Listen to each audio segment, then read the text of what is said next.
Away we go. Good morning. Stop that music. Oh no, we'll leave the music on for a minute. Good morning. How's you doing? It's Tuesday. I'm here really late today because, well, you know, just how it goes. Anyway, happy Tuesday. We're gonna see.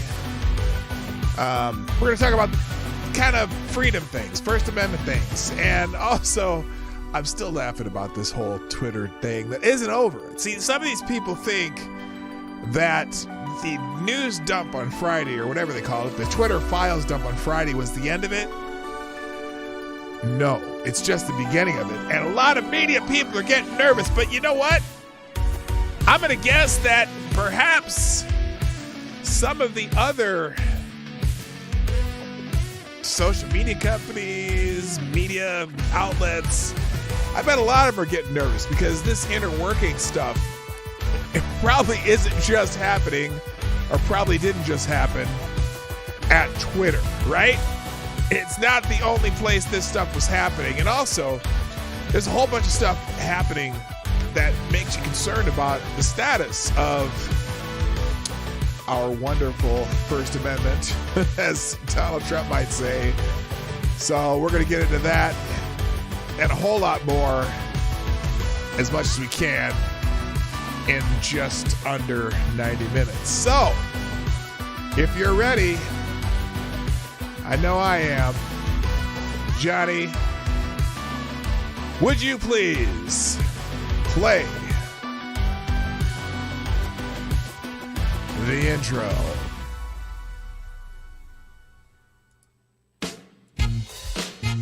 Ladies and gentlemen, coming to you live from the Lucky Dog studio in a hidden location somewhere in the upper Midwest of the United States of America, it's a brother making his own way but with all the wrong opinions. Welcome to the Morning Night Live with your host, the one and only Dawg Knight. Smarty Moose, Smarty Moose, Smarty Moose. That's me. Good morning, everybody. Welcome to the Morning Night Live. I'm your host, Marty, also known as Dawg Knight on the internet. And welcome back to the Dawg Knight Channel on this Tuesday, the 6th of December, 2022. 19 days till Christmas. Christmas time. It's almost Christmas time. Christmas. I don't know. I'm goofy. So anyway, happy Tuesday. We're going to get this going right away after I say hello to the troops. I'm going to do that now. No more introduction because I'm already running late. First in the chats over on Rumble. Make sure you're subscribed on both YouTube and Rumble, please. And Odyssey for that matter, although I don't have the Odyssey channel going live. And also follow me on Locals, because that's going to be the place to go if you don't know what's happening. You're like, whoa, what happened to him? That's where you'll know. Because you just follow. It doesn't cost anything. Although if you want to become a member and subscribe for there, I'm using that like Patreon, folks.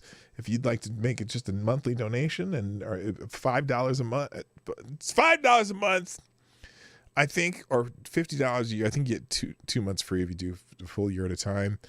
And if you do the $25 a month, you can do that too. But it's not necessary. I just wanted people to subscribe with it because I want to be able to do some live streams over there that are exclusive to Local. So that thing is connected to the Rumble page. It's in the description down below in my link tree and all that stuff. So just follow me over there so you get notifications. There you'll get the notifications no matter what. All right, over on Rumble first, the chat. Avocados Diablo, who gets the bell.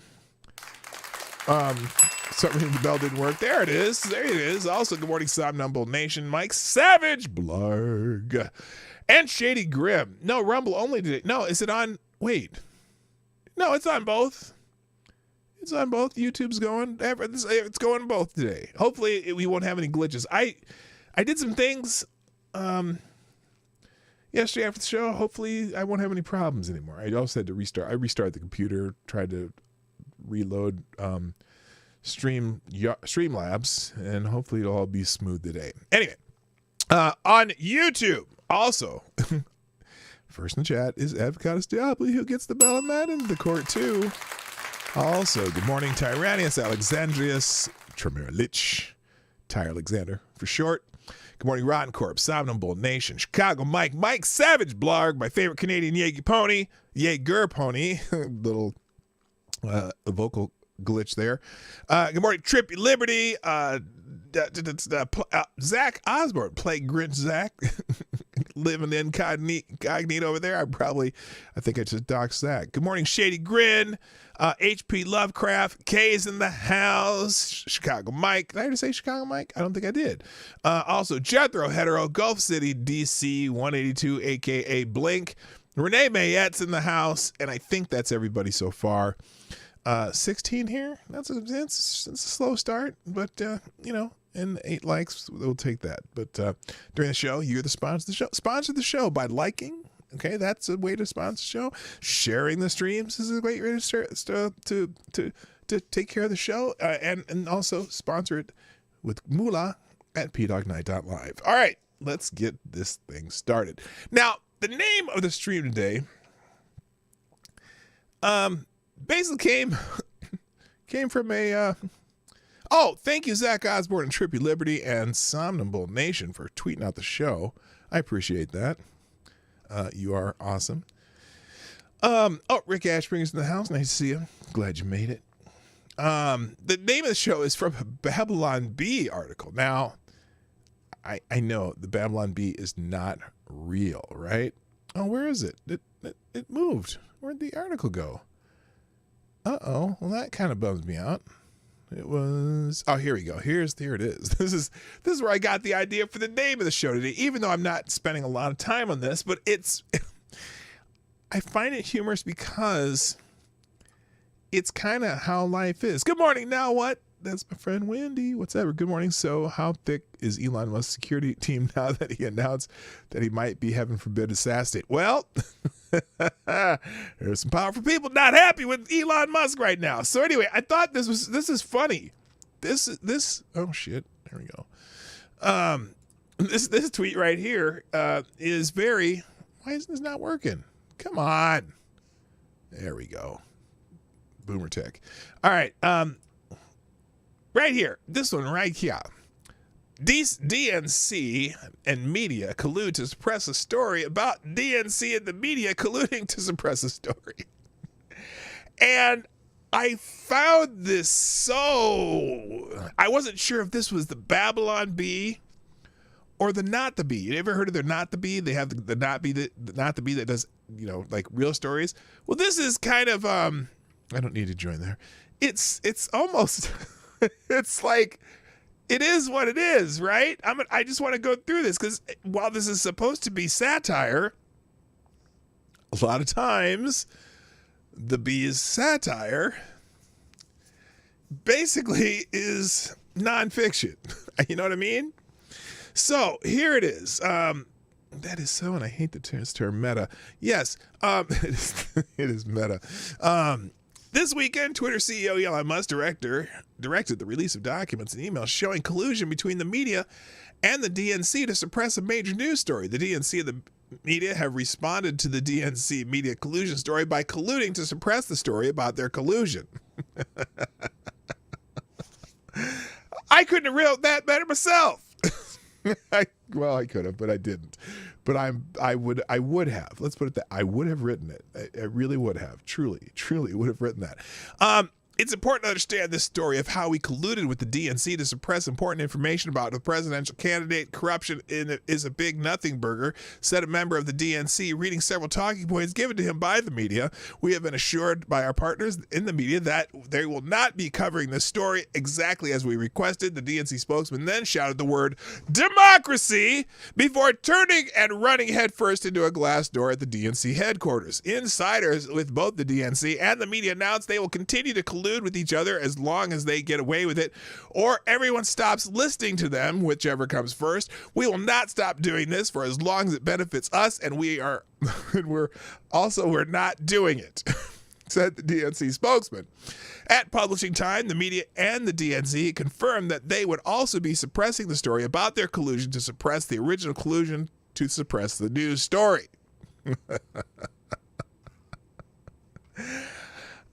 That is exactly.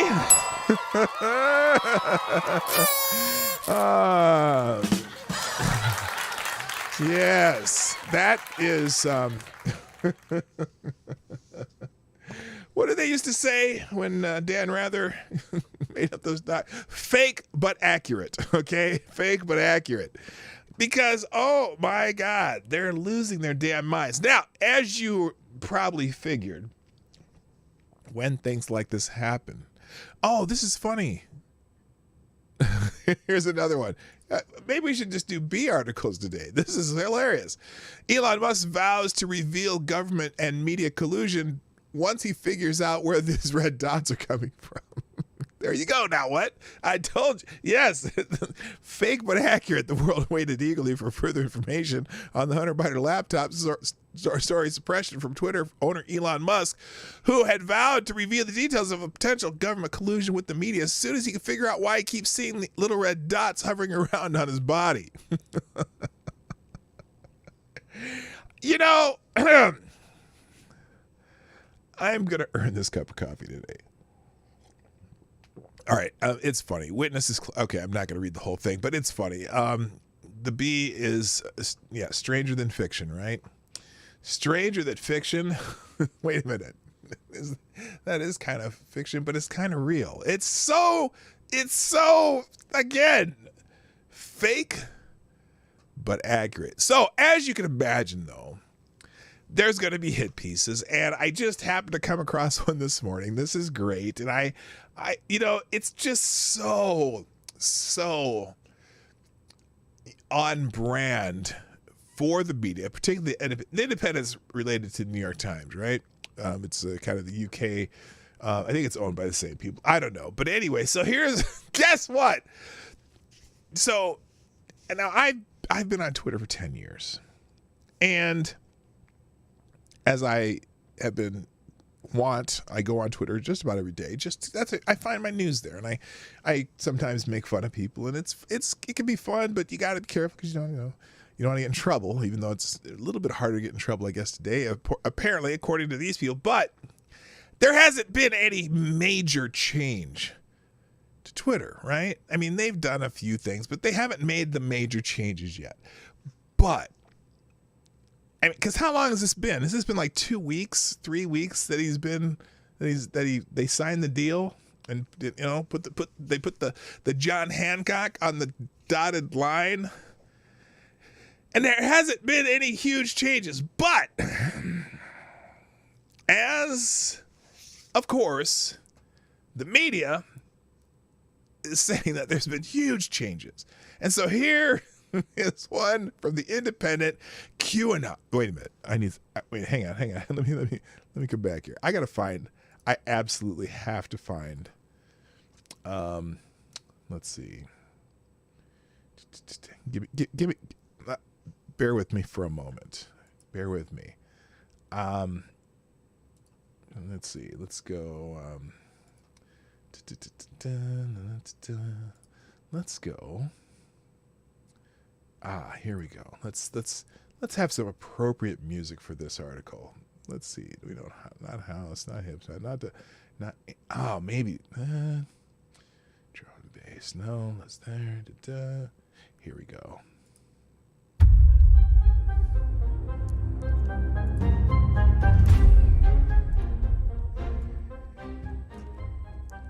QAnon, white nationalists, and hate speech. Experts reveal how floodgates opened on Elon Musk's Twitter. Those who specialize in monitoring the spread of disinformation say trust and safety are dead on the social media platform. According to Alex Woodward, who reports this. Now, I'm sure Alex Woodward is just somebody that is completely unbiased and totally, whatever. One day after officially acquiring Twitter, the world's wealthiest person pledged that a content moderation council would review the restoration of previously banned accounts. Elon Musk said that civil rights groups, as well as those who had experienced hate-fueled violence, would be part of the process. Then on November 23rd, Musk introduced a Twitter poll asking users whether he should grant a general amnesty to suspended accounts, provided that they have not broken the law or engaged in egregious spam. Extremism researchers and experts who have closely studied the spread of online hate and disinformation have warned that Musk's acquisition of the mass return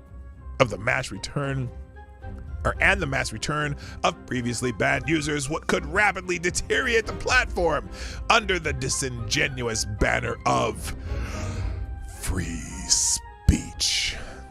Twitter could be one of the most toxic spaces on the internet for marginalized groups, according to experts. Okay, enough of that nonsense. Now, of course, remember, Twitter's been back under the auspices of Elon Musk for such a short time. Okay. And they're just going on this same theme that Twitter's awful because Elon Musk took it over. Because free speech would be a very, very bad thing for everybody. Very bad thing. Very bad thing. Now, they continue, without critical guardrails, the platform risks turning into a hostile environment for people that might be subjected to abuse and people who don't want to see it. Wait a minute. And people who don't want to see it. That's what the damn block button's for. Shut up. Hello, Reaction. Puerto Rico's in the house. My condolences to you, sir, also. Sorry to hear about your dad's passing. I don't want to see it.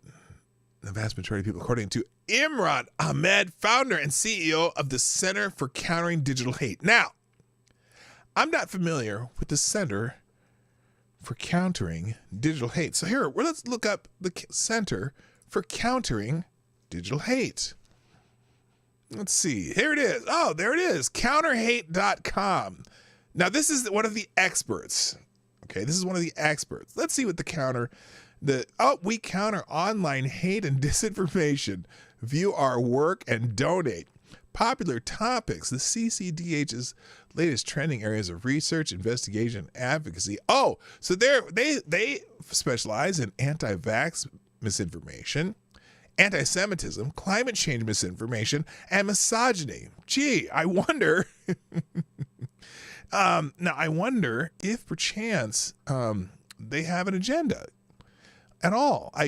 Now, Google must break up with big oil. Oh, so they're against big oil. Take actions. Tell Google to stop profiting from big oil's greenwashing ads and break up with big oil. Okay. So they're big on that. What else? Exposing pathway into incel communities. And the harms they pose to women and children. All them incels. The disinformation dozens. Why platforms must act on 12 leading online anti-vaxxers? Oh my goodness. Help counter hate and misinformation. So basically, they're self-appointed. Well, here, let's get the about here. Let's find the about. Here.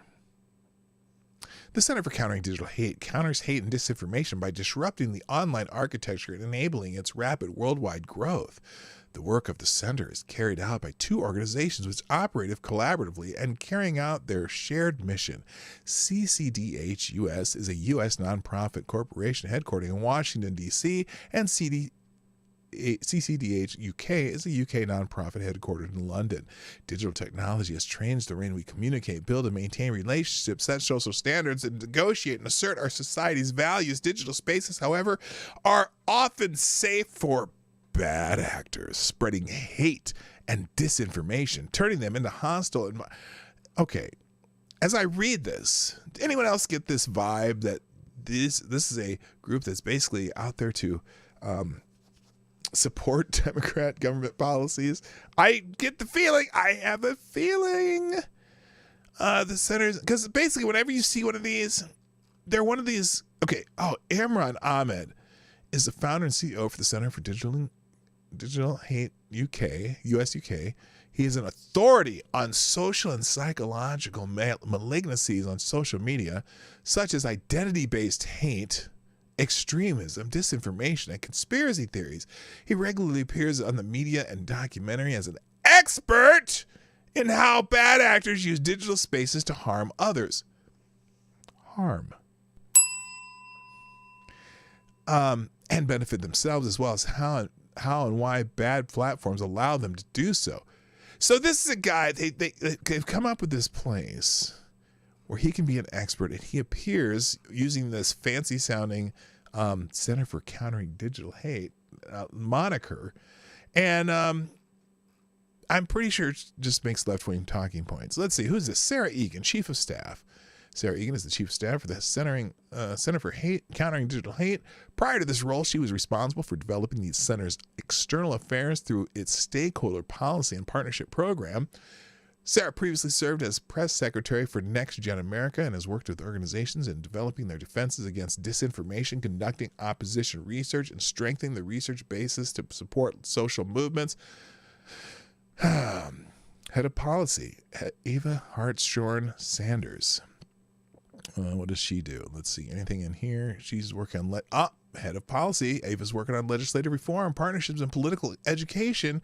Her previous life was key advisor in the New Zealand government's response to the Christchurch mosque terrorist attacks, including with New Zealand's media regulator, because they have media regulators there, supporting the second summit of the Christchurch call and reforming terrorism legislation. She has also worked with the UN Climate Change and Space Technology Project in the Pacific. I'm curious who this organization's biggest. Oh, this Simon Clark, chair of the board, senior fellow at the Atlantic Council's Digital Forensic Lab based in Washington, D.C. All right. Fascinating. All right. So that's who those people are. Anyway, so they've got, you can go through the rest of this hit piece on Musk, but basically they say, the title of their tweet says experts on how Elon Musk changed Twitter. Well, he hasn't changed it that much yet. There's been very little change, but they've cited two experts in this article, and I've already read the article, but it's pretty long, so I'm not going to read it on here. You can check it out, though. It will be in the links after the show, where I put all the links to all the articles that we go through. And I didn't have any on that screen, did I? We'll have all the links on in the description, the second paragraph, and the one tab link, just like I do every day. All right, let's move on. Now, just people in the news. Y'all remember the name Christopher Bouzy? If you're not familiar with Christopher Bouzy is one of these experts. He's the guy who runs a organization or a company. It's not an organization. Bot Sentinel is one guy, Christopher Bouzy, and he's a bit of a shady character, right? He's the guy that, if you're familiar with Nate the lawyer is suing Christopher Bouzy because of some things that went on during the Amber Heard Johnny Depp trial, where Bouzy started ripping on some of these lawyers that were, who were, covering the trial. And for whatever reason, he made some very, very, I would say, slanderous remarks about Nate the lawyer. And Nate the lawyer is taking him to court. A defamation lawsuit in the state of New Jersey. Okay. And let's see. He's what he is. He's this guy, basically a hired gun who worked for both Amber Heard and Meghan Markle. Well, and we've talked about Bouzy a little bit on the show. Well, apparently Bouzy is appearing in this new Netflix special about Harry and Meghan. And the trailer for it had him in the trailer and kind of inadvertently gave proof that he was paid by them as kind of a hitman. I mean, it's not proven there, but so anyway, so he's trending on Twitter right now. Well, it seems Bouzy has been getting paid by Harry and Meghan to take down Twitter accounts that criticize them, which is kind of what's been a lot of that happens. The worst is that Twitter helped him do it. Now I find that Team YouTube has been helping him. This is why they won't remonetize my accounts. This is someone named Trevor MC, who has a YouTube channel that talks about Meghan and Harry. But there's also, I'm curious because our friend, that umbrella guy who does a ton of content about Amber Heard, Johnny Depp, Warner Brothers, and such, he went after him too. And so, and apparently Bouzy says that he's creating a new monster that will be able to seek out bad actors on YouTube. Now, I wonder who he's going to go after first. I'm going to guess some of the lawyers and that umbrella guy. So anyway, So anyway, people are talking about him showing up in this Meghan Markle, Harry, whatever. What are the Harrys? I don't even know what the Prince Harry. I don't even know what their damn last name is. But there's a lot of people talking about it. So shit in the bed, guys. It's happening. Thank you, Elon Musk, for starting to listen to us. This is Christopher Boozy and Bot and Sentinel. The previous Twitter administration didn't care, didn't listen. So basically, Twitter is now blocking, as of November 30th, they're blocking Bot Seminole. Seminole. Excuse me. That was a weird slip. Sentinel. Twitter has blocked Bot Sentinel and its new social media site from platform access, because he's starting another social media site too. Those will say they don't care, but this is why they made so much noise. They knew we were winning, never gave up. And so here is someone replying to Boozy. I just signed up for a beta account and then made a donation. Then I clicked the Twitter button to tweet about my donation. Twitter has it blocked already. So this apparently he's taking donations for this site, but he has some, well, I'm not saying that he's a scammer, but there are allusions to him being a scammer from the past with some cryptocurrency stuff and whatever. What? Henry Charles Albert David is his full name. Is their last name David? I don't know. What's their last name? What's Prince Harry's last name? Wow. See, Boozy predicted this morning that okay. Well, now somebody said Christopher Boozy predicted this morning that Raphael Warnock will beat Herschel Walker by 3 to 4 points. Coming from Chris, this should be encouraging news for Democrats, but we can't give up yet. We've got one more day and we'll keep fighting. So apparently he's supposedly a political prognosticator too. Basically, he's a Democrat who gets in trouble. So anyway, Boozy, they did it. They did it. Boozy is officially in default in the lawsuit against him by Jason Goodman due to his failure to file an answer to the Jason complaint. He was being sued by another guy. Let's see. United States Court for the Southern District of New York, clerk's certificate of default. I, Ruby J. Krajcik, clerk of the United States District Court for the Southern District of New York, hereby certified that this action was commenced on December 19, 2021, with the filing of a summons and complaint. Copy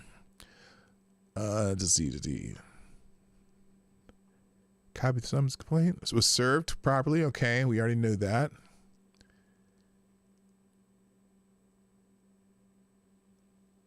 I further certify that the docket entry indicate that the defendant has not filed an answer or otherwise moved to respect the complaint wherein the default of the defendant is hereby noted. All right, well, that's good. Boozy's being sued by YouTuber Nate the Lawyer. Yep, that's it. So anyway, he's trending. There's a lot of people talking about him. So here, see, Boozy is openly attacking, according to Taz. Please tag Daily Mail UK, The Sun. They can see the bullying and harassment this guy does. This is the man who is the watchdog for harassment and misogyny. Yes, so here's, is this Boozy doing this? Yes, it is. A reporter asked me, what is a single purpose hate account? So this guy basically what he does is people come, he just basically is, people have made him an expert. So for example, Taylor Lorenz, Ben Collins, Kat Tenmarch, a lot of these mean girl journalists use Christopher Boozy in their articles as an expert on bots and online online misconduct. But he's a fraud. His little tool called Bot Sentinel doesn't really work. It's vaporware. You're familiar with the term vaporware? It's basically vaporware. So I know this is only me interested in this, but I find it fascinating that he is trending right now. He's about to go through some things. He appeared on the Harry and Meghan documentary as an expert, and now journalists are digging into his shady past. This bomb was dropped courtesy of Nate the Lawyer. So people are starting to contact Nate the Lawyer because Nate the Lawyer is currently in a lawsuit with him and has dug up a lot of stuff. Now, and I think, let's see here. Oh, shoot, what did I do with it? I had it. Is this it? Here it is. So I don't know why that's in the way. That shouldn't be there. We'll move this over for a second. All right, so I already showed you that one on Boozy. Here's Nate the lawyer, social media background report for Boozy, the Boozy lawsuit. So he had this company called Social Sloth, who is a forensic internet, basically detective agency.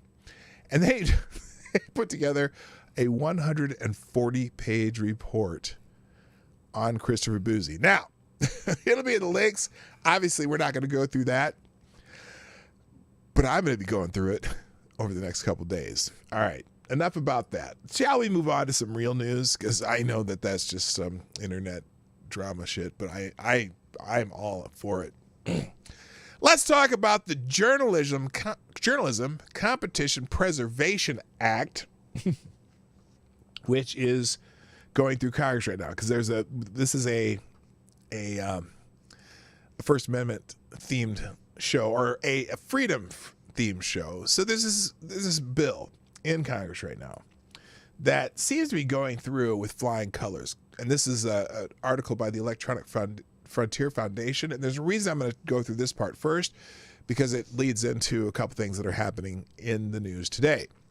So, in response to the very real pressures that online news outlets are facing, Congress continues to believe that the very flawed Journalism Competition and Preservation Act, also known as the JCPA, is a magic solution. It is not. In fact, it is actively dangerous.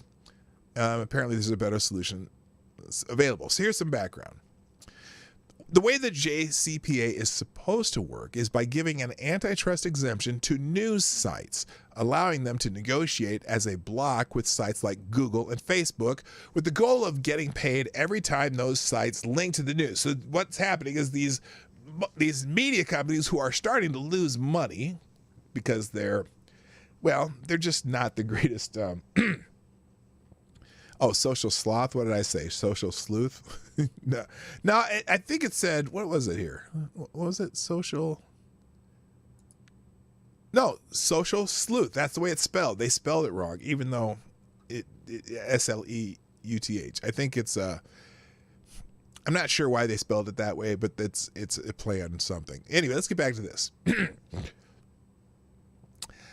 So what they're trying to do is, for every time a news site is linked and clicked on Google or Facebook or whatever other social media, they want to be paid. They want to get paid every time someone clicks on their link. It's like chicken or egg, if they don't link your news, you're not going to get the click anyway. So anyway, but these are a few major fundamental problems. There are a few major fundamental problems with that premise. For one, creating a new cartel to deal with existing monopolists is not competition. It's the opposite. For another, creating an implicit right to control linking in any context won't preserve journalism. It will let it rot away. Finally, the focus on getting paid for links makes even less sense when the problem historically has been the domination of the digital ad market by a few huge players. The Competition and Transparency in Digital Advertising Act actually targets that specific problem much more efficiently than the JCPA. As mentioned above, competition doesn't flourish when a group, even one of smaller newsrooms, are allowed to form a cartel. It just means that both sides of the fight are now huge. Proposed changes to the bill would limit the organizations that could get compensation under this scheme to publications with 1,500 employees or fewer. But that won't preserve competition, because the loss of local and independent news has already happened. Many smaller publications are now owned or backed by large corporations and venture capital funds, and the industry is consolidating at a rapid rate because people just aren't. Some of these news organizations are just, well, first of all, nobody trusts them, so people are stopped listening to them. So anyway, let's just. That's kind of the gist of what's going on. So anyway, this news came out. Oh, that's back to this. That should be over here. I'm going to skip that today. So anyway, on what the result of this right now is, Facebook is now warning that it may remove all news from Facebook over this. Facebook, now known as Meta, CEO Mark Zuckerberg warned that his platform, the largest social media platform in the world, may have to remove news content altogether if Congress passes the Journalism Competition and Preservation Act, the bill that will create a cartel of media conglomerates capable of forcing big tech to transfer wealth to them. Basically, they're trying to money grab here. Hi, TC. In a comment slamming recent effort to attach the JCPA to the here's the other thing. I hate when they do this. So they're trying to attach this JCPA to the National Defense Authorization Act so that if you vote against the JCPA, you're voting against money to keep the troops, fed in, Zimbabwe or wherever the hell they're stationed at any given time. You're voting against the troops because they're attaching something that's completely unrelated to the NDAA. Anyways, Zuckerberg said forcing the tech industry to deliver financial handouts to media conglomerates would create a terrible precedent. The statement recently published on social media by Facebook spokesman Andy Stone is copied in full below. And we'll stop with that comment after I read this. If Congress passes an ill-considered journalism bill as a part of national security legislation, we'll be forced to consider removing news from our platform altogether rather than submit to government-mandated negotiations that unfairly disregard any value we provide to news outlets through increased traffic and subscriptions. The Journalism Competition and Preservation Act fails to recognize the key fact. Publishers and broadcasters put their content on our platform themselves because it benefits their bottom line, not the other way around. And that's true. And look, Facebook, Google, and some of the larger platforms are basically monopolies, but this is a way to keep let me just put it this way. This is being pushed by mostly Democrats and some of the usual suspect Republicans. This point that he makes here, no company should be forced to pay for content users don't want to see, and that's not a meaningful source of revenue. Put simply, the government creating a cartel-like entity which requires one private company to subsidize other private entities is a terrible precedent for American business. Not a fan of Facebook, but they are correct. So anyway, because it would force, Zuckerberg's complaint targets the fact that the JCPA would force a transfer of wealth from one set of wealthy and powerful corporations in Silicon Valley to another, the media industry. So anyway, let's see, I think I have two. Did I have this on here twice? And also, there happens to be a bit of a loophole, according to Breitbart, for China. The Journalism Competition and Preservation Act contains a loophole that would allow foreign news organizations, including Chinese organizations, to influence the flow of information in the United States, even as lawmakers prepare to attach the derided media bailout bill to the National Defense Authorization Act, a bill that is used to fund national defense. Again, it should not be attached to this all. It should be a standalone bill, but of course, that's how they play politics with it, by attaching it to another bill. Good morning, Jay Pylon. Good morning, Tails Gore. The JCPA has already attracted condemnation for its core elements, namely the transfer of wealth to already wealthy media companies and the potential for media industry to demand more censorship from Silicon Valley platforms. But the China concerns, which are reportedly attracting attention on the Hill, add another twist to the story of a bill that has repeatedly been revived from the dead by media lobbyists over the past 2 years. The JCPA creates a must-carry and must-pay scheme, forcing U.S. tech companies both to carry and pay for the content of news organizations through mandatory arbitration agreements. So it's like, look, the news, like it was said earlier, the news organizations right now, they voluntarily put their, content on the social media platforms. What this is going to do is force the media platforms to carry basically members of this media conglomerate and force the platforms to pay for it, even though the media companies put it on there to get attention. It's just a weird thing. In fact, if anything, you would think that the media companies would be paying the platforms to be on their platforms because the platforms are more popular than the media sources. So I don't know. This is a weird thing going on. It's interesting. Also, the fact that news organizations are not limited to U.S. ones, meaning the JCPA would require U.S. companies to carry and subsidize a range of publications that spread propaganda from foreign sources. This would open up the U.S. to increased foreign influence over American political and social movements and increase exposure to China-supported narratives. Now, again, or CCP, I don't, look, sure, I don't want it to be China. They're using China here. I don't know if they're using it as a scare tactic. I don't think that any foreign any media should be forced on the social media platforms. There's a big what do you call that thing that we talk about? Oh, the First Amendment. There's a big First Amendment issue here. I don't even know if this is legal.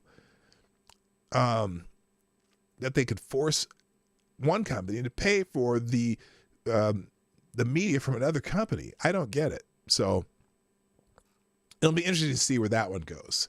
But it may go to court if it's passed. All right, let's move on because I am going to try to get through several articles now. If you are, if you haven't been paying attention to this whole Twitter thing, there's another article in here that I'm not going to go through too much, but just the title alone basically explains what's been happening over the last few years, and especially the 2020 election. The Obama-Biden government in exile. Okay, so they weren't part of the government at the time. Ran a Hunter laptop suppression operation, protecting Biden and his family from any negative news coverage prior to Election Day. Meant once again leveraging powerful federal agencies and Democratic lawmakers to play along. This is the part of the scandal that people say, oh, well, it's not the government that was suppressing free speech because Joe Biden was a private citizen just running for president. He wasn't part of the government. Really?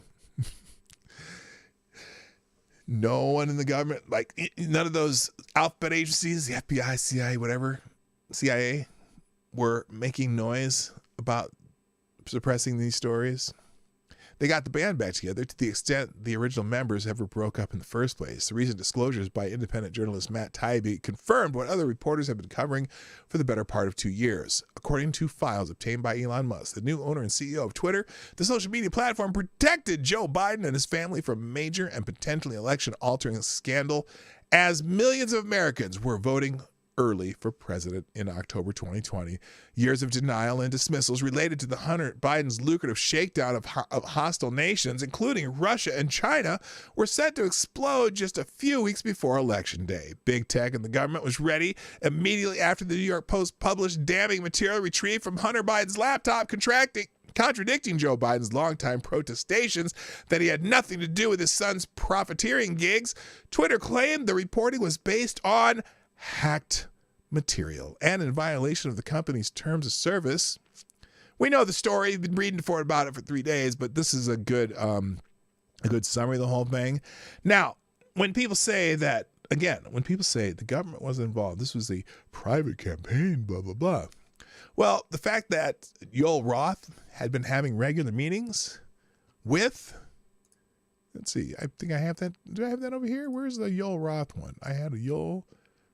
Here it is. This is it right here.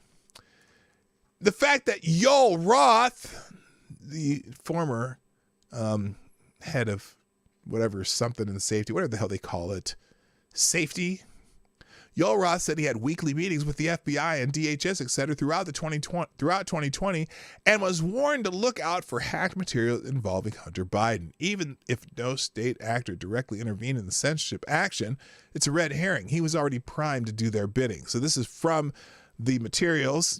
During these weekly meetings, federal law enforcement agencies communicated that they expected hack and leak operations by state actors might occur in the period shortly before the 2020 presidential election, likely in October. I was told in these meetings that the intelligence community expected that individuals associated with political campaigns would be subject to hacking attacks, and the materials obtained through those hacking attacks would likely be disseminated over social media platforms, including Twitter.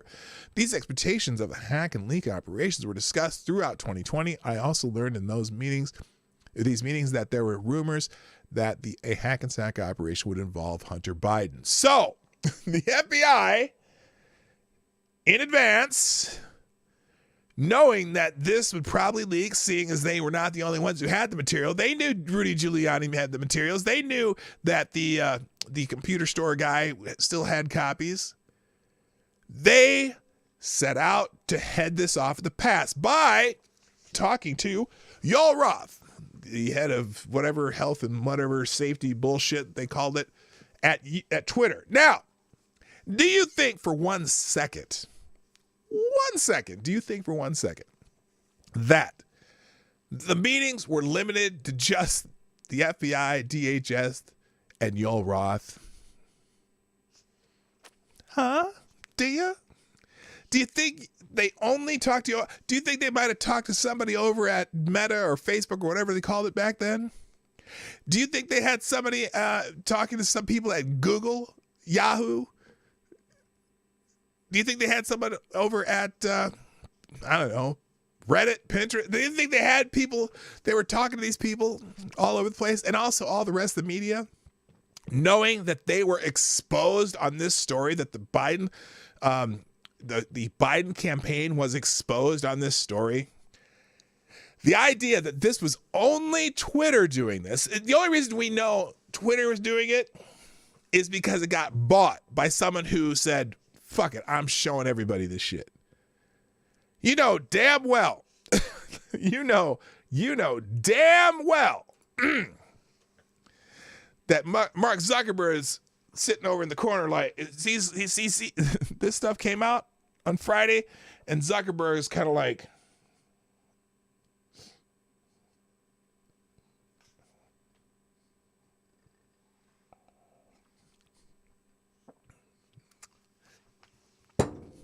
in fact, Zuckerberg testified in front of Congress sometime it was 21, maybe, I don't know. He testified in one of these things in Congress saying that he had regular contact with the FBI, that they'd been asking him and told him about this, that this was probably some Russian disinformation. They all knew it was bullshit. This was the federal government, the people, because the people in the FBI did not like Trump, right? They were fighting with Trump. Remember James Comey and all those guys in the FBI. Even after he appointed Wray as the FBI director, they colluded with people in the media, social media, and got anything negative about Biden's press. I think they're all, remember and again, I go back to that Time magazine article. We did it. They were part of it. They helped do this. This was people within, and so obviously Trump's people in the government under Trump undermined his presidential campaign. There's something wrong with that. I can't put my finger on it, but there's something absolutely not right about that. Absolutely not right about that. Just saying. And by the way, this was just the first set of documents that came out about this. So, remember what did I say the other day? I said, cover your buttholes because there's more to come. And I don't think it's going to be less informative. I think it's going to be more informative. Now, the White House, of course, is dismissing all of this. White House dismisses Twitter censoring stories on behalf of Joe Biden as old news. Oh, now it's old news? Because remember, we knew Jen Psaki was meeting with these fuckers already, right? Hello, real Wade. What's up?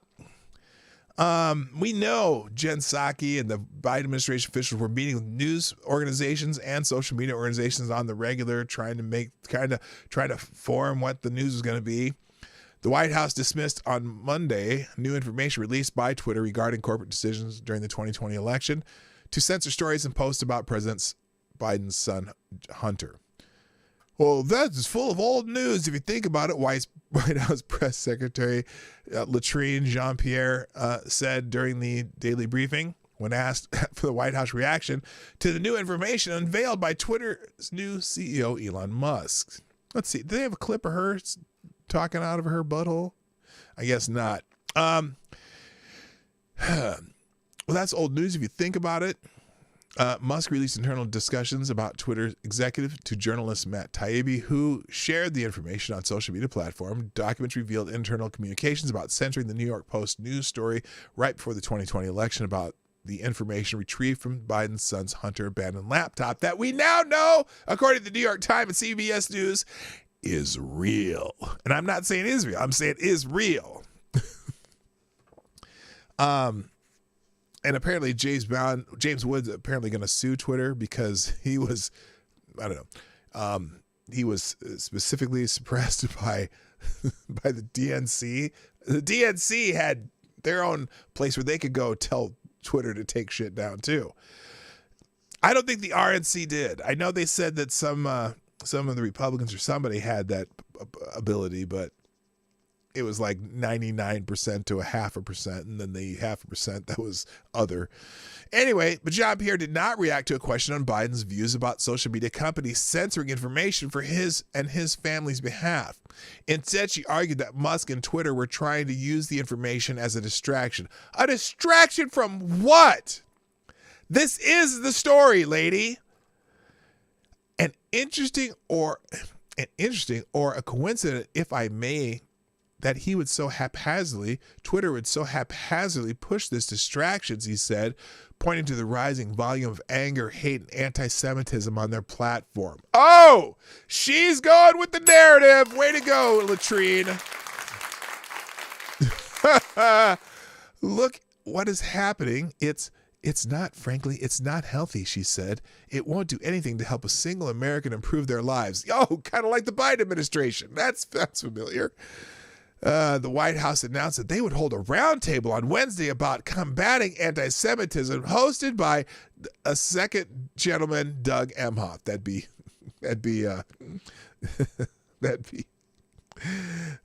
Kamala Harris's husband.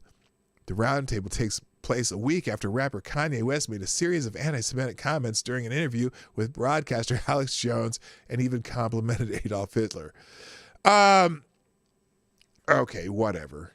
No, that's the distraction. That's the distraction that Democrats, the media, and everyone colluded to make sure that one person in that particular election didn't get elected.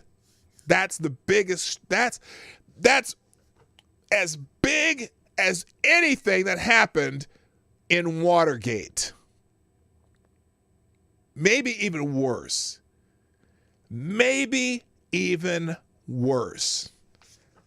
Just saying. All right, let's move on.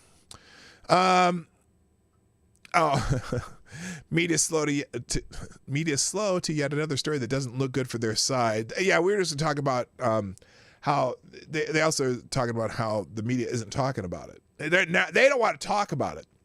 The media delayed coverage of the Twitter files and the FBI hack and leak reports over the weekend to suggest the agency helped censor the story on Hunter Biden's laptop. Twitter CEO Elon Musk and Rolling Stone contributing editor Matt Taibbi detailed how the former executives at Twitter intentionally suppressed the New York Post report on Hunter Biden's laptop. But this is not the only thing that they're coming out with. I guarantee it.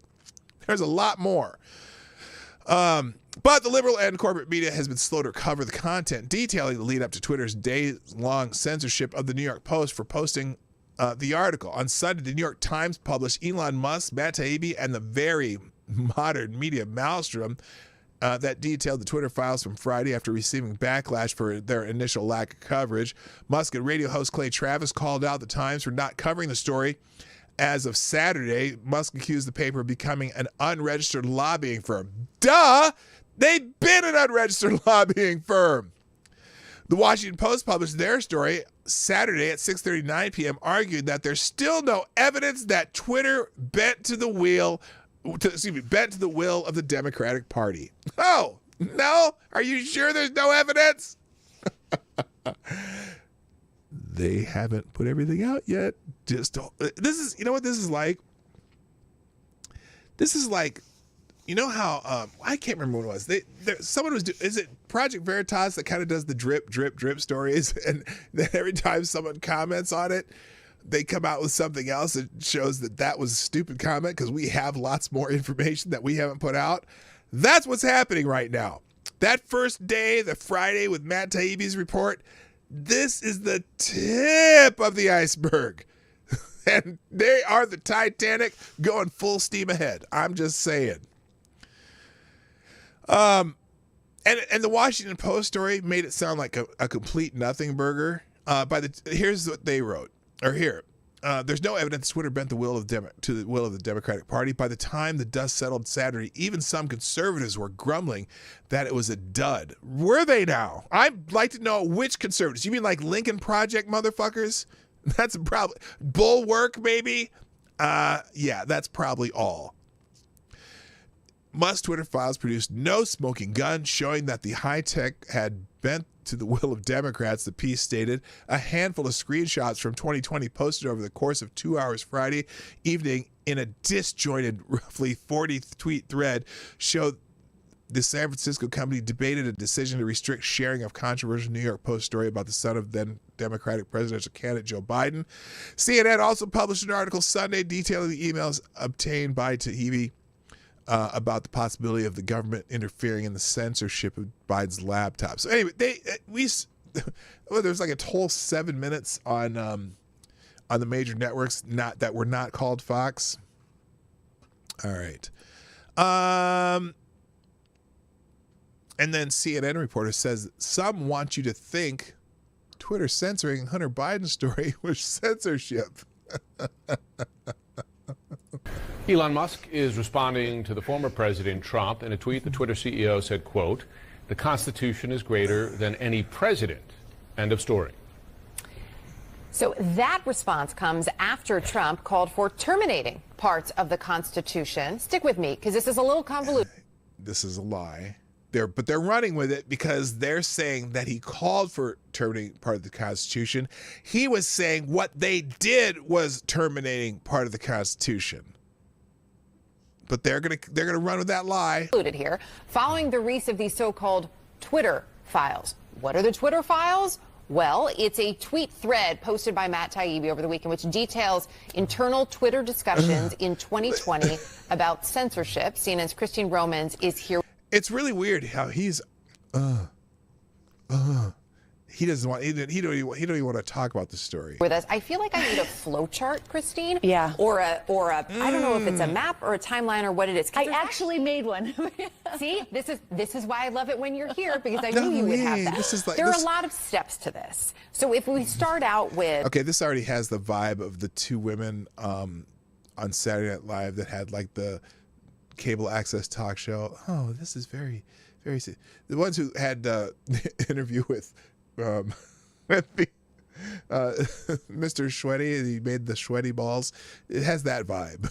Let's start out with these so-called Twitter files What do you mean the so-called Twitter files? This is CNN. They are the Twitter files. They're not the so-called Twitter files. You moron. Why do you... Oh, my God. Released over the weekend, which were supposed to show what? Well, they were released to a writer who then had a long tweet thread about them. So they weren't released to the public so everyone could see exactly what this was. But these are documents related to the internal discussions at Twitter in 2020 around a laptop that was found at a laptop that we don't talk about on CNN. So I don't even. It's just a laptop that was found. It was just about a laptop. We don't know anything about the laptop. We're not even sure about the laptop. Player shop that contained all kinds of really outrageous stuff from the now president's son, right? And inside Twitter, what you can see are all of these people. Just outrageous stuff. No corruption. No child diddling. No evidence of 10% for the big guy. Just a bunch of stuff. Just a bunch of outrageous stuff. Like Lionel Richie outrageous. You know what I mean? Just outrageous. People who work there saying, is this real? This feels like Russian disinformation. Maybe it is real. Oh, you lying bitch. No, it doesn't feel like Russian disinformation. The government tried to tell you it was Russian disinformation. The 50 former security guys lied saying that it was Russian disinformation. No, that's not it. You know what at Twitter said?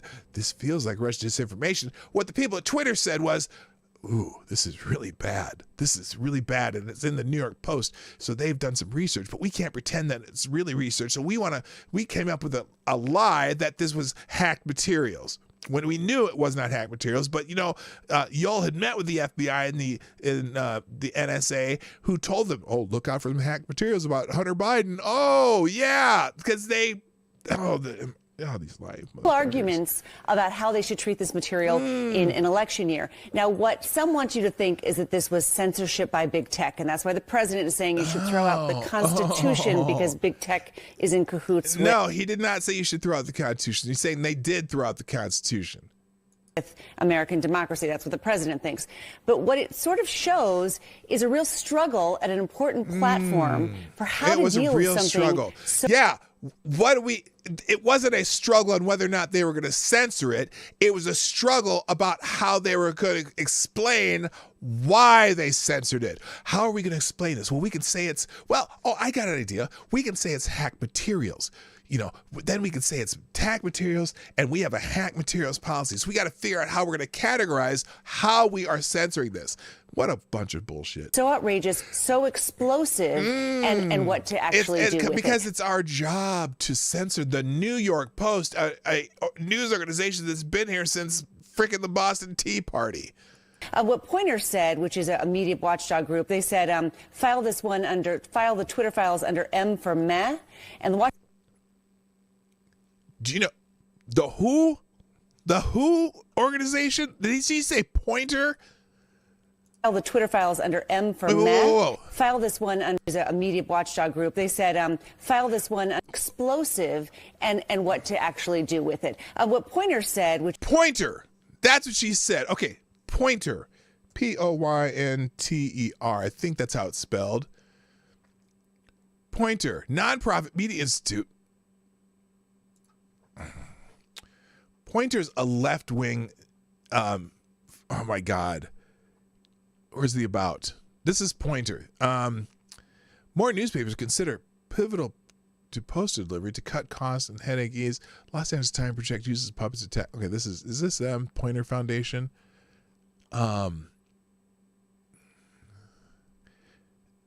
Holy shit. I cannot believe she said that.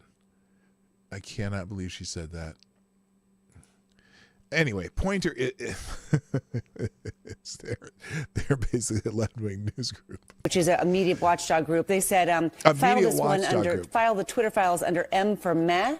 And the Washington Post said... Right. You need to downplay it because you realize that this didn't just happen at Twitter.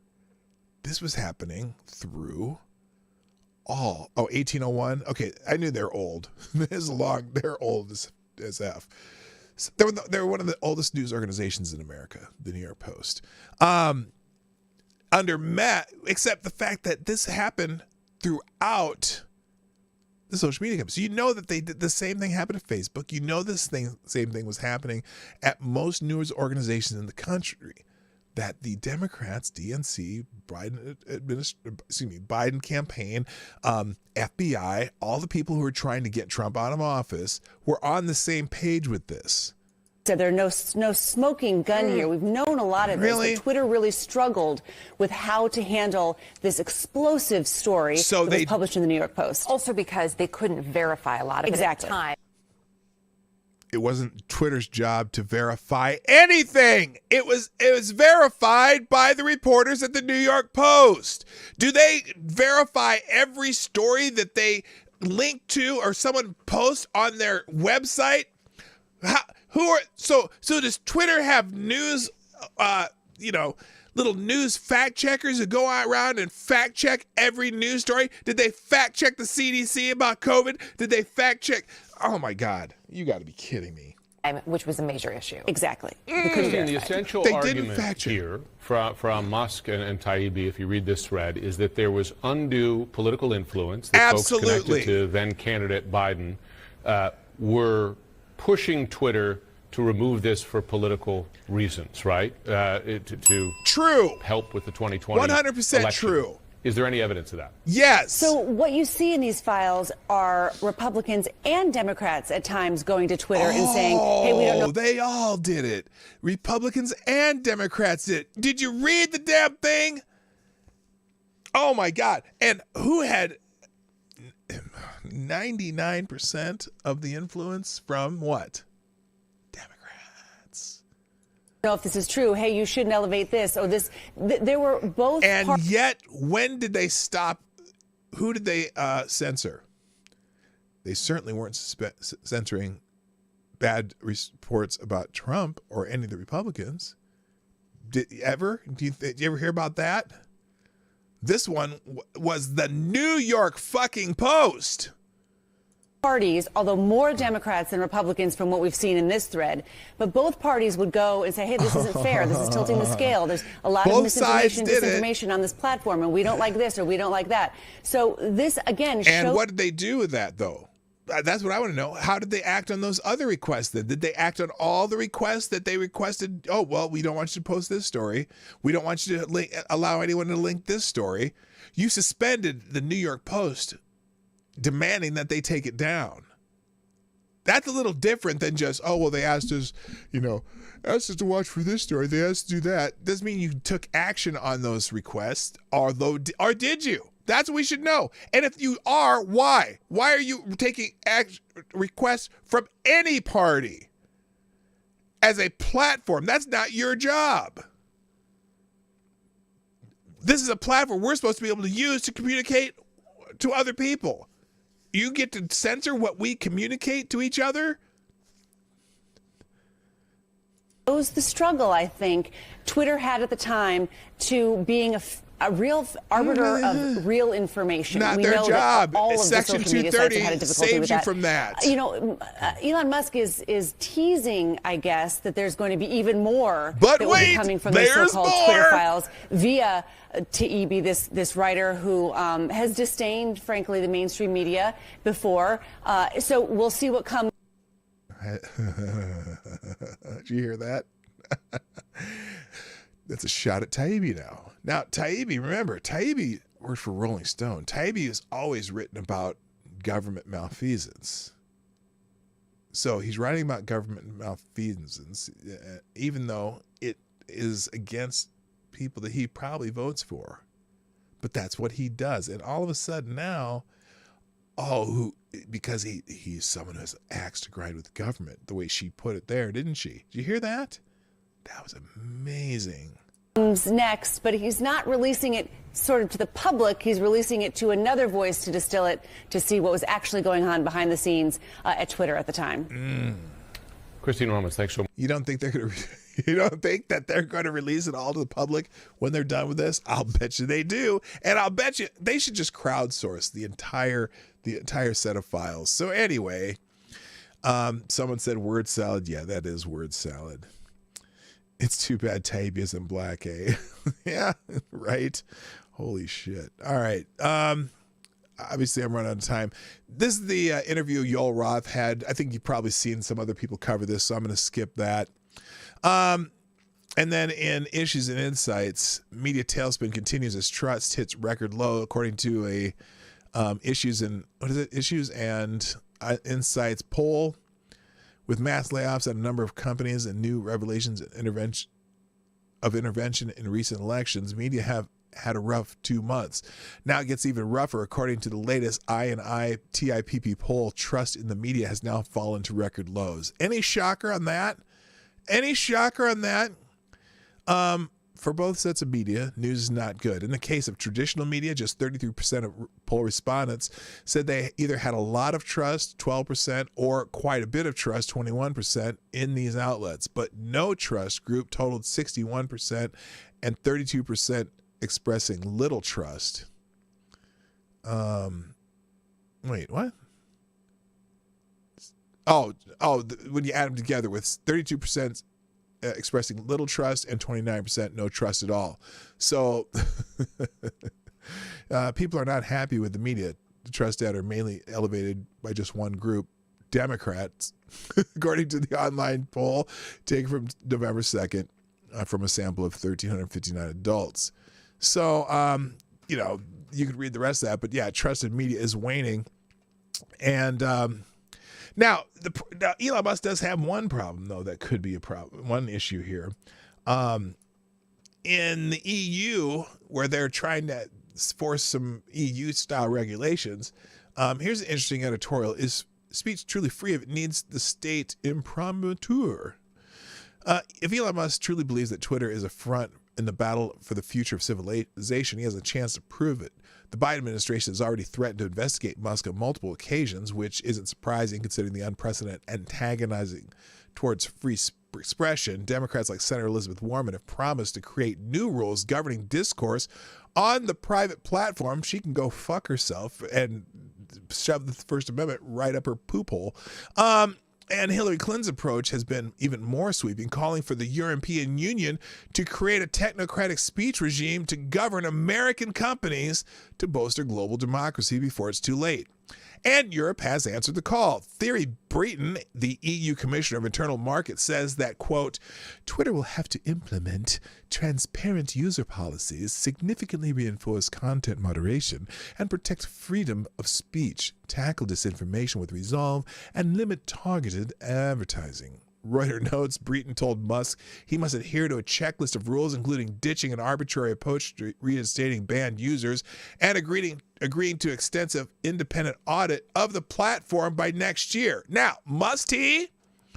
For one thing, the EU's demands are in direct conflict with each other. The state can't protect freedom of speech and compel private institutions to tackle disinformation and reinforce content moderation. Speech is not free if it needs the state's imprimatur. American companies should not function under the authoritarian diktats of the Chi-Coms or the EU nomenclatura. It's helpful to remember that the EU does not share Musk's liberal conception of free speech as an inalienable right, but rather it views open discourse as a government-provided privilege.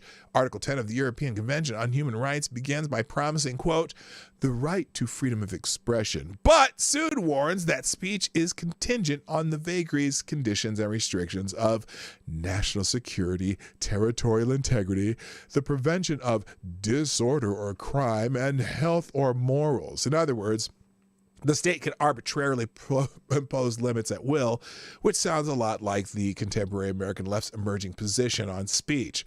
Nearly every censor in the history of mankind has argued that speech should be curbed to fight existential threats to society. Nearly every censor in history, sooner or later, expands the threat to undercut the rights of their political opponents. As anyone who's been paying attention for the past few years knows, the concept of dis or misinformation has been abused for partisan purposes, whether the state colludes with Facebook to ban discussions of the origins of Stupid 19 to appease China, or pressures the tech companies to suppress legitimate news during election season to bolster their preferred candidates. This goes on openly in Europe. And Germany has also pressured the EU to pass internet regulations that would purportedly combat racism and xenophobia, which every EU member nation has since incorporated into its national legislation. Germany's citizens can face fines for saying something puerile or hateful or insulting politicians. See, I just say, fuck all the politicians, and if you try to come and get me, coppers, fuck you.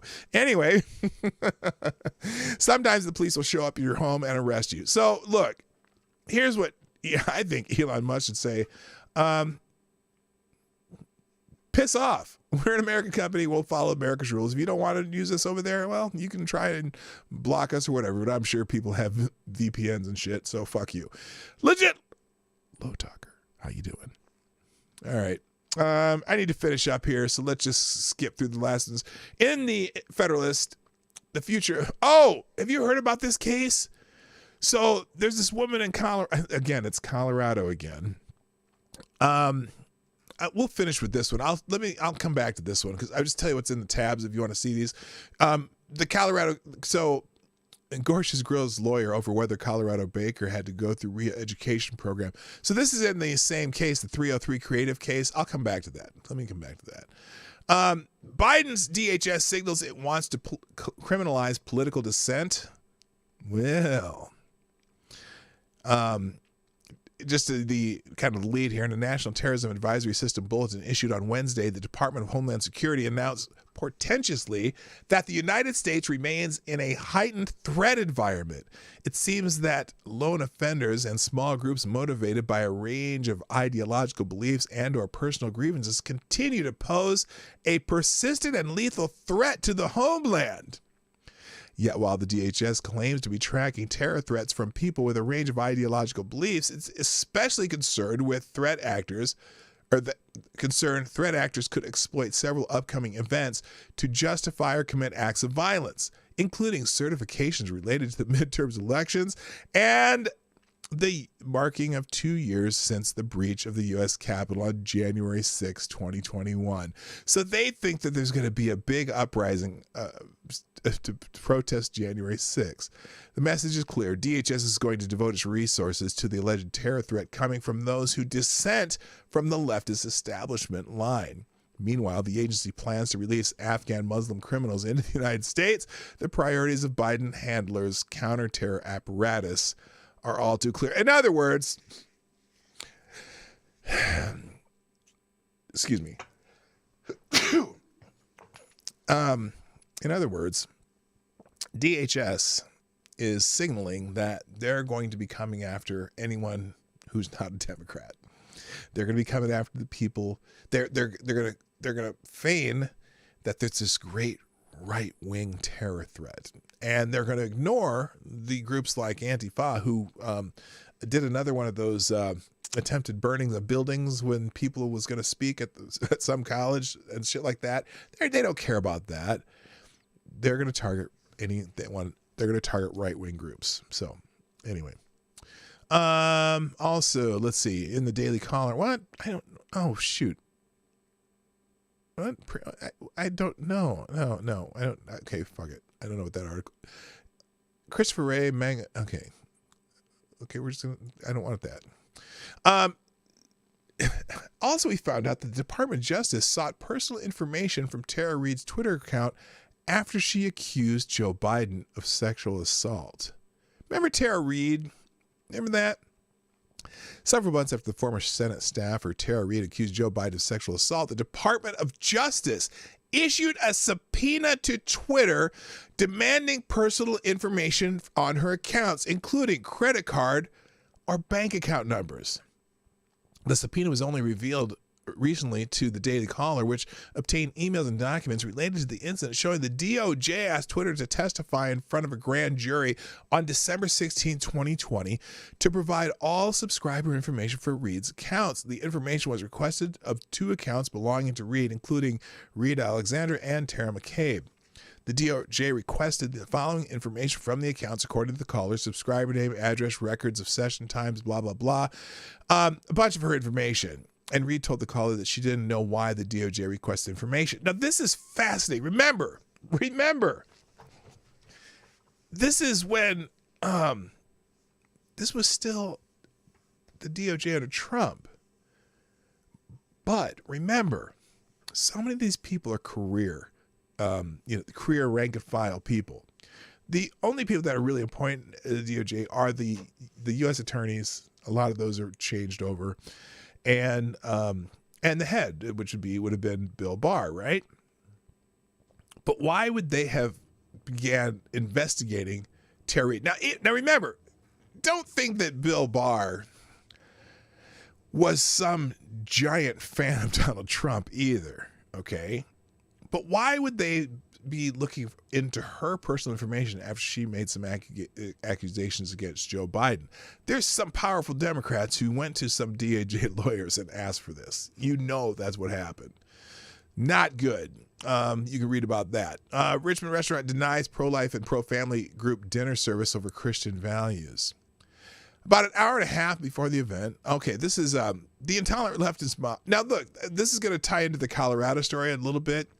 The intolerant leftist mob is coming for Christians everywhere. We were just the latest target in that way this past Wednesday night. Family Foundation of Virginia, the largest and oldest pro-family advocacy organization in Virginia. The team and supporters were denied a meal for their beliefs when Metzger's Bar and Butchery in Richmond, Virginia refused to service our pre-reserved event, leaving us scrambling just moments before. So they made a pre-reservation for their group, and the Bar and Butchery turned them away. For weeks, we had planned a gathering in a private room to fellowship and update supporters on our work. About an hour and a half before the event was set to take place, one of the restaurant owners called our team to cancel. An employee had looked up our organization, and their wait staff refused to serve us. Their official explanation was that our pro-life and pro-traditional marriage positions violated the basic human rights of women and LGBT individuals. What human right is more basic than the right to life? What family structure is more foundational than marriage between a man and a woman, the bedrock of Western civilization for thousands of years? Lest we forget, it wasn't so long ago that when running for president, Barack Obama declared that marriage was between a man and a woman. So they got they were turned away because of their beliefs, which we're gonna come back to that thought with the case in Colorado. All right. New York lawmakers push for slavery reparations for black residents. Some New York lawmakers are reviewing the push for a state law that would lay the groundwork to pay reparations for black residents whose ancestors were enslaved. Oh, for fuck's sake. I don't think that's a state. Why? So they did this in California, and they did this now they're doing it in New York, but what's weird is I don't believe slavery was ever legal in New York. I don't know if it even got that far north. I know it was never legal in California. So I'm not understanding why the states are doing reparations. Now, Assemblywoman Tara Darling in Nassau said it would be a slap in the face of Governor Kathy Hochul and their legislature don't greenlight a reparations study commission. Darling scoffed at the $223,000 figure that California's task force recommended for each black descendant. There was too low. I don't know how the states can pass. I can see if the federal government was going to go back to 40 acres and a mule, which didn't happen. But I look, my problem, I guess, with it, I guess in principle, I guess maybe because they said they'd do it, it's kind of like they broke all the treaties with the natives, the Indians, the casino Indians. The problem is it's one of these institutions that's been in the world forever, and it started, and we're one of the countries that stopped it, and there's still slavery in the world. The whole reparation thing I struggle with. Anyway, Team Biden is using the IRS to attack the gig economy. This is that PayPal law where if you send just okay, here it is. The recent tweet says it all. Sam Bankman-Fried, I don't know where $10 billion went. The Pentagon, we don't know where $2.2 trillion went. The IRS, you just sent $601.37. Don't forget to report it. This is the IRS now demanding that if you have a payment through PayPal or Venmo or whatever that's more than $600, they're watching you. They're coming after you if you don't report it. Fuck them. Anyway, and they have there's a full transcript of the Fauci deposition in the social media collusion case. Speaking of which, you can find that on this page if you want to read that. We might get into that one tomorrow. All right, let me finish up. There's a couple more, but I don't have time. I just want to talk about this case real quick, and then we're going to move on. This Colorado case where against Lori Smith. Say anything you like. The refraining from saying whatever you want is one of the most fundamental rights in a free nation. Without it, the First Amendment is worthless. This week, the Supreme Court is hearing arguments in 303 Creative LLC versus Elenis, the case of Lori Smith, a Colorado designer who refused to create websites with messages that conflict with her faith. Among them, gay wedding announcements and celebrations. The case not only gives the court the opportunity to strengthen the right to free expression, but to fix its useless Masterpiece Cake Shop versus Colorado Civil Rights Commission decision, which empowered the government to level debilitating fines against Christian businesses just as long as bureaucrats don't openly convey an animus towards their victims. In the New York Times today, David Cole, the national legal director for the ACLU, which has come a long way since defending the Nazis of Skokie on neutral principle grounds, says, quote, "The First Amendment is not a license to discriminate," before the headline was edited and post-publication. Why? Because otherwise, interior decorators, landscape architects, tattoo parlors, sign painters, and beauty salons, among other countless businesses whose services contain some expressive element, would all be free to hang out signs refusing to serve Muslims, women, the disabled, African Americans, or any other group. During Monday's arguments, Justice Sonia Sotomayor, the second dumbest Supreme Court justice, similarly claimed that the case would be the first time in the Supreme Court's history that it would allow a business to refuse service to serve a customer based on race, sex, religion, or sexual orientation. This is the lie at the heart of the debate. First off, if leftists insist on framing the speech debate as a binary choice between compulsion and discrimination, then yes, free expression explicitly laid out in the Constitution should trump the right of a stranger to walk into a store and demand the owner say something he does not believe. Using Sotomayor's identitarian calculus, a shopkeeper would never be able to refuse the demands of any customer who happened to be gay. But neither Lori Smith nor Jack Phillips turned away any customer because of an immutable characteristic or sexual preference or religious belief. Rather, they refused to create a message that conflicted with sincere convictions. If a straight cousin of a groom asked for a same-sex wedding site, Smith would have turned that person away as well. If a gay customer wanted a website for his business, Smith would have created it.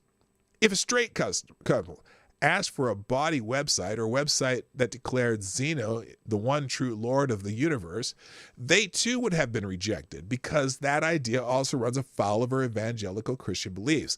It's a shame that Cole and Sotomayor pretend not to comprehend the distinction. Progressives like to act as if Christian or Islamic or Jewish opposition to same-sex marriage is some newfangled ruse cooked up by activists to allow them to put "no gays allowed" signs in the shop windows. I assure you that the notion that true marriage is exclusive between one genetic man and one genetic woman is a generational notion. Before his evolution on the question, Democratic icon Barack Obama had tethered his opposition to gay marriage and to theology. Now, whether you agree with this stance or not is entirely irrelevant when it comes to the matter of speech. There is no hurt feelings clause in the Constitution. Rather than dealing with the question, Cole, who has a difficult time seeing anything in non-racial terms, lists a slew of scary, slippery slope hypotheticals. Among them, should an architecture firm that believes black families don't deserve fancy homes be permitted to turn away black clients because its work is expressive? No, because they're not forcing them to say something beyond their own beliefs. You fucking moron. Here's a better question. Would Cole, who says the ACLU has been this nation's leading defender of free speech for more than a century, call for the state to intervene in the case of an evangelical customer who wants to compel a gay designer to create a website for an organization that works to overturn same-sex marriage laws or preaches that acts of homosexuality are a mortal sin? Christians, after all, are also a protected group under anti-discrimination laws. The answer is highly unlikely. The point is, and always has been, punishing wrongthink, as Cole argues. As Cole argues, no artist has to open a business in the public square in the first place. Christians, he advises, should not open businesses. They should follow the example of noted photographer Annie Leibovitz and choose their subjects. What? I think that's what they're doing. So if your career entails any measure of creative expression, but you still cling to ancient faiths, fuck you. Start espousing the prevailing societal mores or forget the open marketplace. Good God. Again. So compelling someone to, okay. Oh, by the way, now they went to so Neil Gorsuch started asking about the Colorado Baker case when during this. So Supreme Court Justice Neil Gorsuch asked Monday whether Colorado baker Jack Phillips was forced to undergo re-education after refusing to bake a cake for a gay wedding. Gorsuch's questions came during oral arguments in the case of 303 Creative versus Elenis. Laurie Smith, who owns okay, we already know the story. The case is similar to that of the 2018 case involving baker Jack Phillips, also from Colorado, who refused to make a cake for a same-sex wedding. The Supreme Court ruled that Phillips was not given a fair hearing before the State Civil Rights Commission due to anti-religious bias. The court did not, however, overturn the Colorado's anti-discrimination laws or answer the question of whether Phillips had the right to discriminate against LGBT couples. Gorsuch invoked the case Monday while questioning Colorado Solicitor General Eric Olson. Mr. Phillips did go through a re-education program pursuant to Colorado law, did he not? Gorsuch asked. He went through a process that ensured he was familiar with, Olson began to say before Gorsuch interjected. It was a re-education program, right? The justice said. It was not a re-education program. What would you call it? Gorsuch asked. It was a process to make sure he was familiar with Colorado law. Some might be excused for calling that a re-education program, Gorsuch quipped. So Gorsuch got it. Again. And then he was sued again after he refused to make a cake celebrating a gender transition. The court ruled against Phillips in June 2021, prompting Phillips to appeal. The Colorado Supreme Court heard arguments in Sardina versus Masterpiece Cake Shack in October, but has not yet announced a decision. I don't know how they can do that. I don't know how. Look, freedom of speech, freedom of association, freedom of the press. The First Amendment is basically the most important amendment. And to compel somebody to do something against their will, I don't care if even if, dare I say, even if it is it, let me ask you this question. Is it illegal to hate? That's the question that should be answered. If you want to call it hate, is that illegal? Are you required to comply with something you don't believe? Are you required to express something you don't believe? Are you required? Can the government compel you to speak? And that's how I'm going to finish the show. If you were watching a replay, answer that question in the comments section. I'd love to hear your diatribe on that one. And I got to go. I'm so late that I'm probably, anyway, I won't get fired. But anyway, ladies and gentlemen, thank you for joining me today on the Morning Night Live. I'm here Monday through Friday, 10 o'clock Eastern, 9 o'clock Central. And I don't know what GMT on this is, but please hit the like button, share the stream, and sponsor the show. Dawg Knight Live. No sponsors today, but that's okay. You know what? Don't have to do it every day. Thank you. Love you. Have a great day. My name is Dawg Knight, and I am out of here. Bye-bye. I'll update those things after the show. Bye-bye. Hey, this is Dawg Knight, and thank you for watching today on the Dawg Knight Channel. If you have an observation or remark you'd like to make about this video or my channel, I absolutely welcome you to write it in the comment section down below. I really look forward to hearing from you.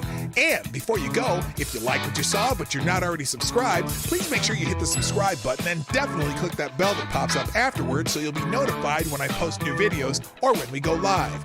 I broadcast my live show, The Morning Night Live, Monday through Friday at 10 o'clock Eastern, 9 o'clock Central.